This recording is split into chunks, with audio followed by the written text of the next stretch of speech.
Hello, मी doctor Usha Uttarwar, प्राणदा वेलनेसमध्ये तुमचं स्वागत आहे. मला उन्हाळ्यामध्ये उष्णतेचा त्रास खूप जाणवत आहे का? म्हणजे डोळ्याची जळजळ होणे, डोळे लाल होणे आणि छातीत जळजळ होणे, चेहरा लाल होणे, हातापायची आग होणे, घाम खूप आल्यामुळे प्रचंड थकवा येणे. हे जे त्रासेस आहेत, हे तुमचं पित्त वाढल्यामुळे झालेलं आहे आणि पित्ताचं जर शमन करायचं असेल, तर मी 2 साधे आयुर्वेदिक उपाय सांगते. पहिलं आहे कोकम सरबत.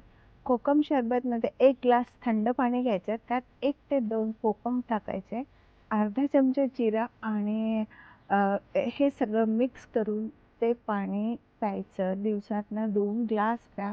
खूप थंडावा येईल, थकवा जाईल, पचनशक्ती वाढेल, एनर्जी डेव्हलप होईल तुमची आणि पित्ताचं क्षमन करतं.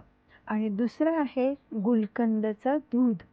ते जर रात्री थंड दुधामध्ये 1 चमचा गुलकंद टाकलात, तर ते रात्री झोप छान येते, शरीरात पित्ताचं क्षमन होतं आणि बद्धकोष्ठता किंवा कॉन्स्टिपेशन कमी होतं.